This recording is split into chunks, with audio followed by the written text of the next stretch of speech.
जी बिस्मिल्लाहिर्रहमानिर्रहीम। जी मैं Tasawwur Butt, chairman Pakistan leather garment manufacturer and exporters association. आजकल हमारी इंडस्ट्री बड़े सीवियर किस्म के क्राइसिस से गुज़र रही है। वो इंडस्ट्री जिसकी ग्रोथ शुरू हो गई थी वो यकदम जो है एक अजीब सी गुमगू की सूरत हाल में फंस गई।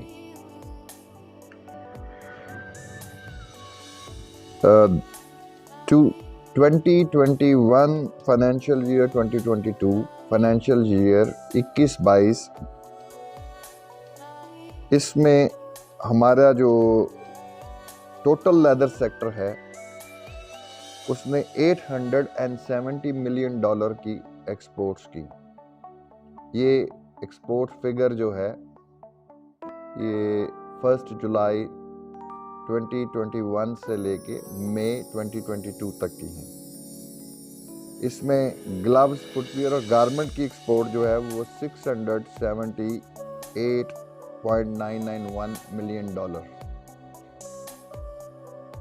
पिछले साल 2021 में हमारी एक्सपोर्ट्स जो थी वो टोटल लेदर सेक्टर की $741 मिलियन थी और खाली ग्लव्स, फुटवेयर और गारमेंट्स में हमारी $596 मिलियन थी।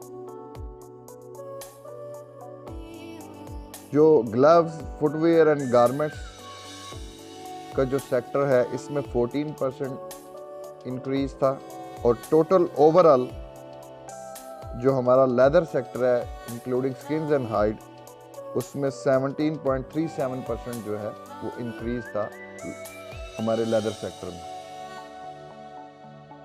उसकी रीज़न ये थी कि जो पॉलिसीज बनाई गई वो एक्सपोर्ट्स के लिए बड़ी फेवरेबल थी। हिस्ट्री में इस तरह का सिस्टम जो है वो डेवलप नहीं किया गया कि डायरेक्ट आपके अकाउंट में एक पूरा ऑटोमेशन सिस्टम तैयार किया गया कि आपके जो ड्यूटी ड्रॉबैक के रिफंड्स हैं जो ही आपकी शिपमेंट हुई, आपकी पेमेंट्स आई आपके अकाउंट में वो फौरन ट्रांसफ़र हो गए। DLTL की जो फैसिलिटी गवर्नमेंट ने दी वो डायरेक्ट आपके अकाउंट्स में ट्रांसफ़र होगी। सेल्स टैक्स रिफंड्स डायरेक्ट आपके अकाउंट्स में, यानी कि डायरेक्ट जो है आपके अकाउंट्स में आपके तमाम रिफंड्स जो हैं फास्ट ट्रैक के ऊपर जो है ट्रांसफ़र हो जाते थे। आजकल पिछले 2-3 माह से तो किसी किस्म के कोई रिफंड नहीं मिल रहे, नहीं ट्रांसफ़र हो रहे। उसी सिस्टम से हम चल रहे। फैसिलिटी दी गई हमारे सेक्टर को और हमारे सेक्टर ने ग्रो किया। अगर हम टोटल कंपैरिजन करें तो अप्रॉक्सीमेटली $123 बिलियन की ये लेदर इंडस्ट्री है पूरी दुनिया में, वर्ल्ड वाइड। और पाकिस्तान का शेयर आप देख सकते हैं कि $870 मिलियन जो है वो आपका टोटल शेयर है। वेरएस कि 240 मिलियन यानी 24 करोड़ की आबादी वाला मुल्क जो हर साल ईद कुर्बान पे भी करोड़ों स्किन स्लॉटर करता है और यहाँ माशाल्लाह हमारे लोग गोश्तखोर भी बड़े शौक से गोश्त खाते हैं और 22 से 24 करोड़ की आबादी वाला मुल्क जो जिसके हाँ बहुत अच्छे मेयार की स्किन्स अवेलेबल है,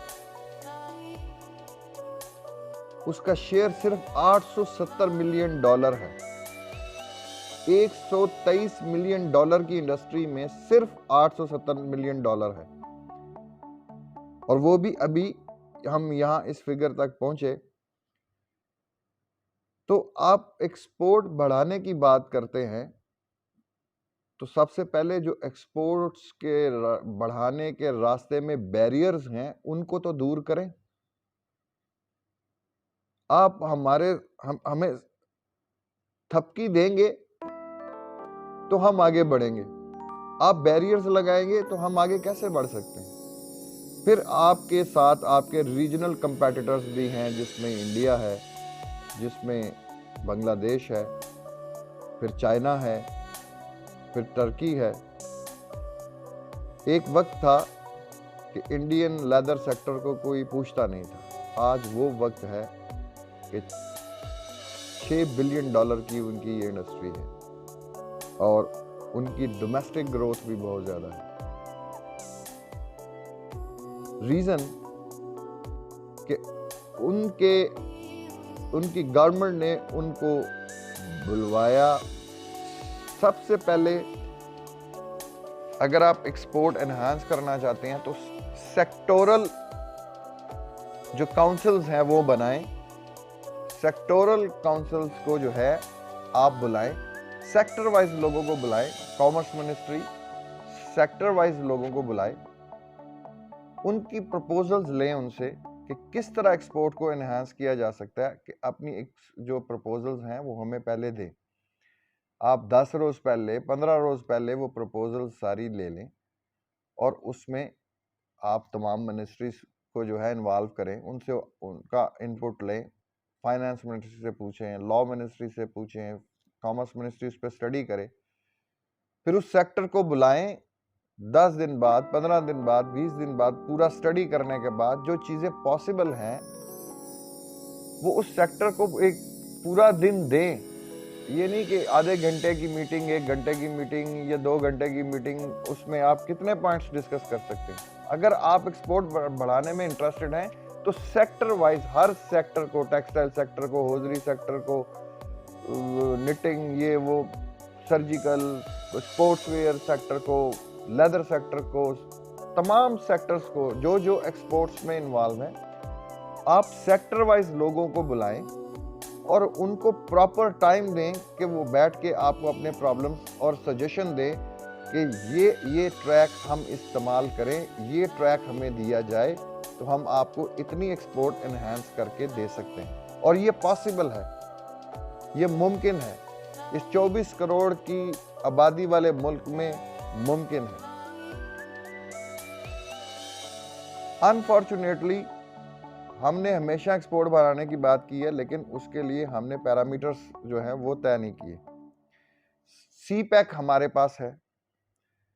हम लेदर गारमेंट्स सेक्टर की बात करते हैं तो इस वक्त जो सिचुएशन जा रही है, लेदर गारमेंट सेक्टर का टोटल रॉ मटेरियल जो है वो हमें, उसकी जितनी एसेसरीज हैं वो फॉरेन बायर जो है वो हमें चाइना से या कोरिया से या दूसरे ताइवान से या हांगकांग से, इस तरह के कंट्रीज से इंपोर्ट करनी पड़ती है, क्योंकि वो वहाँ पे उसकी इंडस्ट्री, अलाइड इंडस्ट्री जो हमारी, जो हमें जिपें, बटन, लेबल्स और डिफरेंट किस्म के फैब्रिक्स वो जो हैं वो हमें प्रोवाइड करते हैं और हमें वो वहाँ से इंपोर्ट करनी पड़ती हैं। तो बहुत सारा ज़र मुबादला इंपोर्ट में वहाँ भी हमारा जाता है। फिर हमारा ट्रांसपोर्टेशन और टाइम कंजम्पशन जो है वो बहुत ज़्यादा है।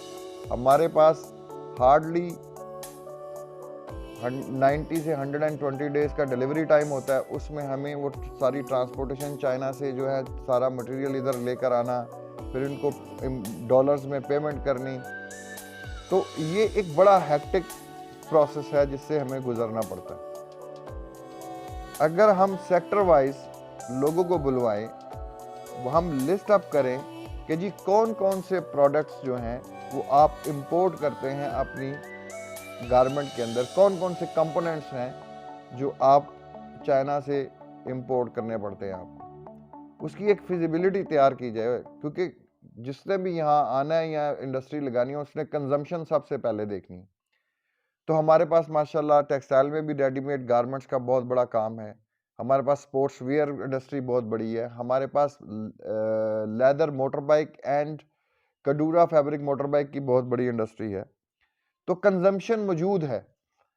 अगर गवर्नमेंट इनिशिएटिव ले कि जी CPEC के साथ चाइनीज़ कंपनीज़ को मोटिवेट किया जाए कि कोई JV किया जाए या वो यहाँ पे इंडस्ट्री हमसे वो इनपुट लें कि जी कौन-कौन सी अलाइड इंडस्ट्री जो है वो यहाँ पे मौजूद हो, वो यहाँ पे लगाई जाए, ताकि एक तो हमारा टाइम बचे, जो हमारा ट्रांसपोर्टेशन में टाइम बचता है, और दूसरा ये कि हमारा जो फॉरेन एक्सचेंज है हम वो बचाएं, ज़र मुबादला जो हम इंपोर्ट्स की शक्ल में ज़ाया करते हैं।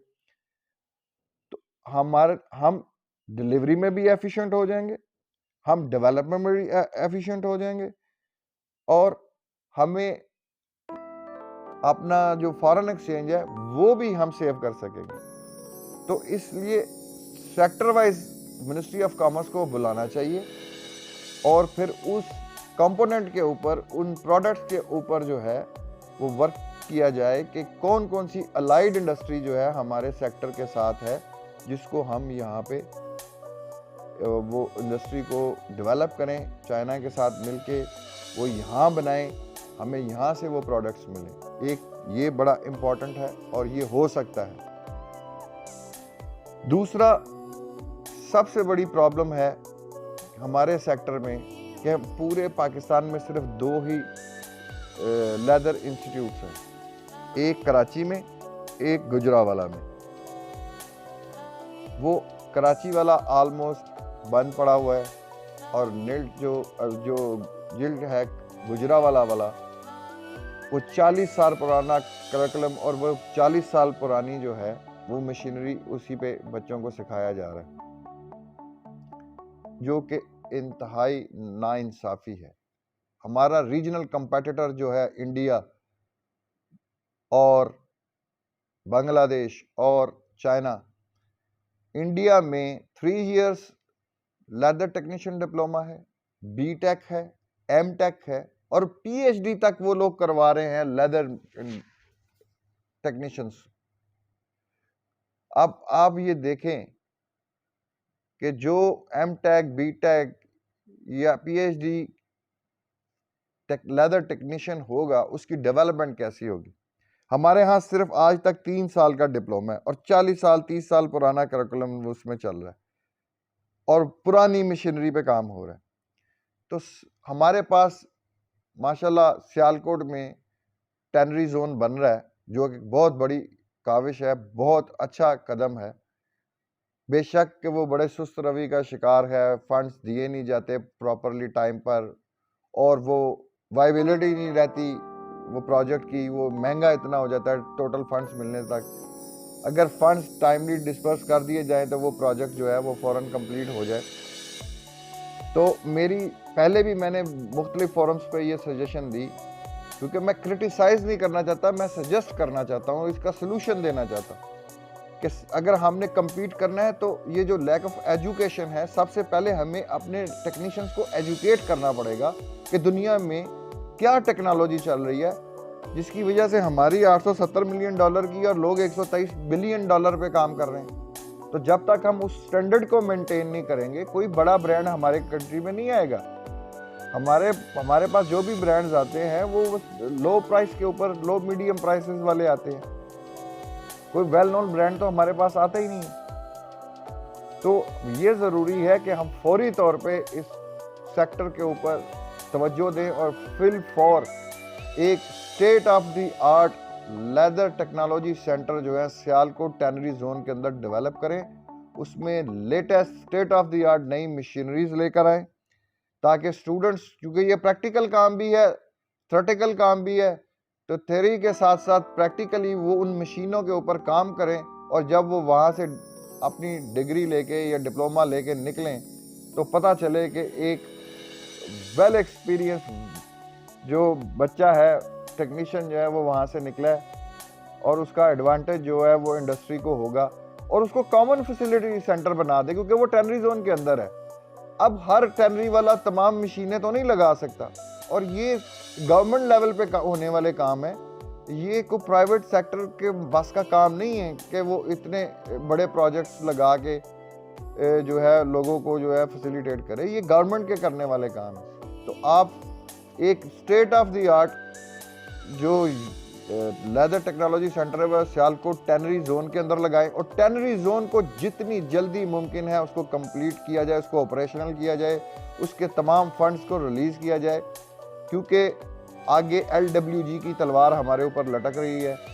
वो 2024 में इम्प्लीमेंट हो जाएगी और फिर पाकिस्तान से शायद ये जो 870 मिलियन डॉलर की एक्सपोर्ट है ये भी करना मुमकिन ना रहे। तो खुदारा जितना जल्दी मुमकिन है सियालकोट टैनरी जोन को कंप्लीट किया जाए, ऑपरेशनल किया जाए, उसके तमाम फंड्स रिलीज किए जाएं और वहाँ फौरी तौर पे लेदर टेक्नोलॉजी का एक सेक्टर जो है वो जो कॉलेज है वो शुरू किया जाए। गुजरांवाले में एक सिंगल टैनरी नहीं है, एक सिंगल टैनरी नहीं है, तो उसका क्या कोई बेनिफिट नहीं है। वो इतनी महंगी जगह है, उसको आप गवर्नमेंट की जगह उसको किसी और मुसरफ में लेकर आए और वही फंड्स जो है आप ये सियालकोट टैनरी जोन के अंदर लगाएं ताकि जल्द से जल्द हमारी वहाँ पे वो ऑपरेशनल हो जाए। उसका हमें बहुत बड़ा एडवांटेज होगा। आप देखिएगा कि हमारा सेक्टर उस जोन के चलने के बाद किस तरह ग्रो करता है। इसके अलावा जो हमारे डिफरेंट किस्म के SROs हैं, अब ये देखें कि जब चीज़ें डिज़ाइन की जाती हैं, अगर सेक्टर को पूछ लिया जाए, अभी रिसेंटली गवर्नमेंट ने जो है वो बैन लगाया कुछ इंपोर्ट आइटम्स के ऊपर, तो उसमें लेदर जैकेट्स पे लगा दिया, जबकि हमारा 9910 जो है वो हमारा ड्यूटी फ्री सैंपल्स जो आते थे, जो हमारी डेवलपमेंट के लिए आते थे, वो भी उसकी जद में आ गए, तो वो उन्होंने उस पर भी बैन लग गया। अब उसकी क्लैरिफिकेशन के लिए हमने लिखा हुआ है और अभी तक हमें उसकी प्रॉपर क्लैरिफिकेशन नहीं आई, तो कस्टम्स के लिए भी प्रॉब्लम है। ऑफ कोर्स जब एक चीज़ की क्लैरिफिकेशन ना हो तो वो जो पॉलिसी बनी हुई है उसको वायलेट करना कस्टम्स के लिए भी तो पॉसिबल नहीं है।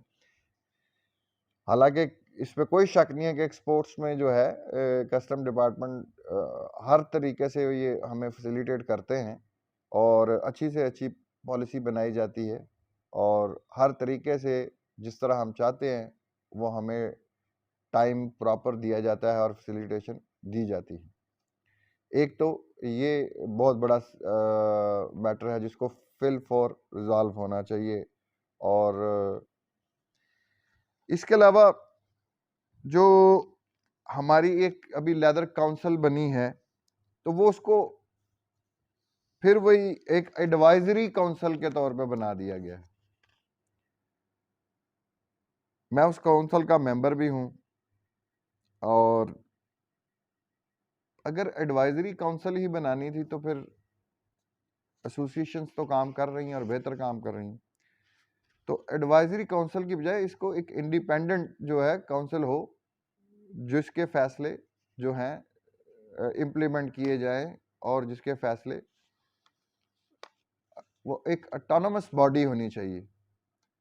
तो ये एक अच्छा कदम है। एटलीस्ट कई सालों से हम लोग इसके पीछे लगे हुए थे कि जी किसी तरह काउंसिल हमारे लेदर सेक्टर की काउंसिल बन जाए और वो बन गई है। अब हम इस पे आहिस्ता आहिस्ता आगे चलेंगे, काम करेंगे। दूसरा,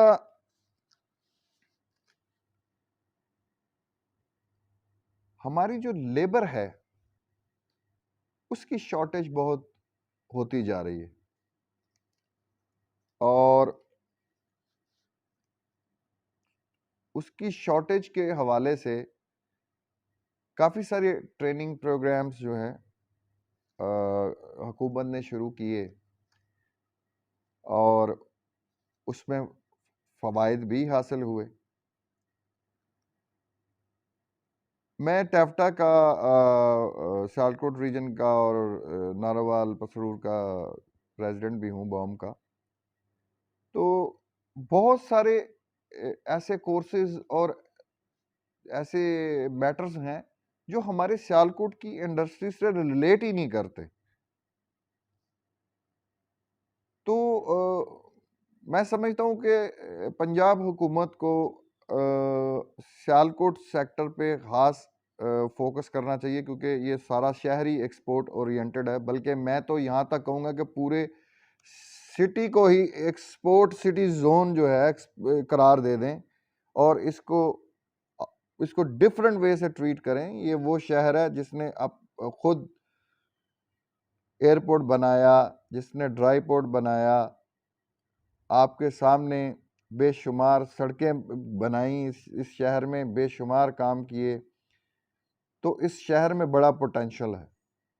अपनी एयरलाइन बनाई। ये शहर बहुत कुछ कर सकता है, लेकिन इसके लिए ज़रूरी है कि आप हमें एक फेवरेबल फील्ड प्रोवाइड करें, बैरियर्स हटाएं, और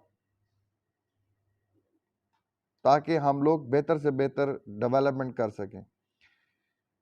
सियालकोट में मोटर बाइक का बहुत बड़ा एक सेक्टर है, एक बहुत स्ट्रॉन्ग सेक्टर है।